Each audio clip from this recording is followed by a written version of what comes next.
ಒಂದು ಪುಟ್ಟ ಸಾಮ್ರಾಜ್ಯ. ಆ ಸಾಮ್ರಾಜ್ಯದ ದೊರೆಗೆ ಐಸೈಟ್ ಪ್ರಾಬ್ಲಮ್ ಆಗ್ಬಿಡುತ್ತೆ. ಆತನಿಗೆ ಡಾಕ್ಟರ್ಸ್ ಎಲ್ಲ ಬಂದು ಹೇಳ್ತಾರೆ, ನಿನ್ನ ದೃಷ್ಟಿ ದೋಷ ಜಾಸ್ತಿ ಆಗ್ಬಿಟ್ಟಿದೆ, ಅದಕ್ಕೋಸ್ಕರ ನೀನ್ ಬರೀ ಹಸಿರಾಗಿರುವಂತಹ ವ್ಯೂ ಅನ್ನೇ ನೋಡ್ಬೇಕು ಅಂತ.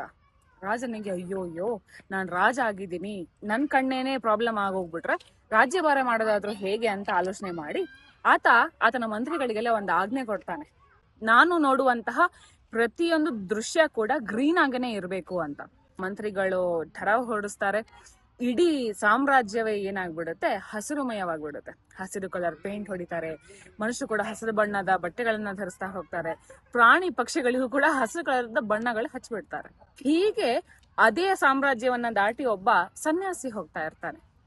ಆ ಸನ್ಯಾಸಿಗೂ ಕೂಡ ಹಸಿರು ಕಲರ್ ಪೇಂಟ್ ಬಳಿಯೋದಿಕ್ಕಂತ ಬಂದ್ಬಿಡ್ತಾರೆ. ಆಗ ಆ ಸನ್ಯಾಸಿ ಹೇಳ್ತಾನೆ, ನನಗೆ ಅರ್ಥ ಆಗ್ತಿದೆ ನೀನ್ ಹೇಳ್ತಿರೋ ವಿಚಾರ, ಆದ್ರೆ ಸಮಸ್ಯೆ ಇರೋದು ನಿಮ್ ರಾಜನಿಗೆ. ನಾನೇನಕ್ಕೋಸ್ಕರ ಆತ ಹೇಳಿರುವಂತ ಠರಾವನ್ನ ನಾನು ಫಾಲೋ ಮಾಡ್ಬೇಕು?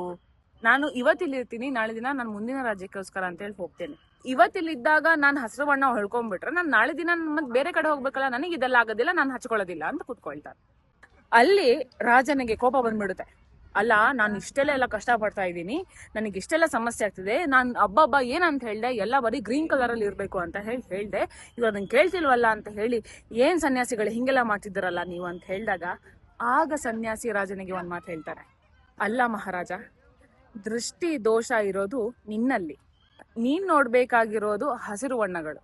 ಹಾಗಿರುವಾಗ ನೀನ್ ತಾನೇ ಹಸಿರು ಬಣ್ಣದ ಕನ್ನಡಕಗಳನ್ನ ಹಾಕೊಳ್ಬೇಕು, ಅದ್ರ ಬದಲಾಗಿ ನೀನೇನಕ್ಕೋಸ್ಕರ ನಮಗೆಲ್ಲರಿಗೂ ಹಸಿರು ಬಣ್ಣ ಹಾಕೊಳ್ಳಿ ಅಂತ ಹೇಳ್ತಿದ್ಯಾ? ಸಮಸ್ಯೆ ಇರೋದು ನಿನ್ನ ದೃಷ್ಟಿಯಲ್ಲಿ, ನಿನ್ನ ದೃಷ್ಟಿಕೋನದಲ್ಲಿ. ರಾಜನಿಗೆ ಮನಪರಿವರ್ತನೆ ಆಗತ್ತೆ. ಹಾಗೆ ನಮಗೂ ಕೂಡ ನಾವು ಎಷ್ಟೋ ಬಾರಿ ಅನ್ಕೊಳ್ತಾ ಇರ್ತೀವಿ, ನನಗೆ ಸಮಸ್ಯೆ ಆಗಿದೆ ಅಂತಂದ್ರೆ ಎಲ್ಲಾರು ಇದಕ್ಕೆ ಕಾರಣ, ಅಥವಾ ಎಲ್ಲರೂ ಇದಕ್ಕೆ ನನಗೆ ಬೇಕಾಗಿರುವಂತ ಸಹಾಯವನ್ನ ಮಾಡ್ಬೇಕು ಅಂತ. ಆದ್ರೆ ನಾವು ನಮ್ಮ ಜೀವನದಲ್ಲಿ ನಮ್ಮ ದೃಷ್ಟಿಕೋನವನ್ನ ಒಂದ್ ಸ್ವಲ್ಪ ಬದಲಾವಣೆ ಮಾಡ್ಕೊಂಡ್ರೆ ಸಾಕು, ಹೊಸ ಪ್ರಪಂಚವನ್ನೇ ನಾವು ನೋಡ್ಬೋದು. Let us see this world with a new eyes and ಐಸೈಟ್ಸ್.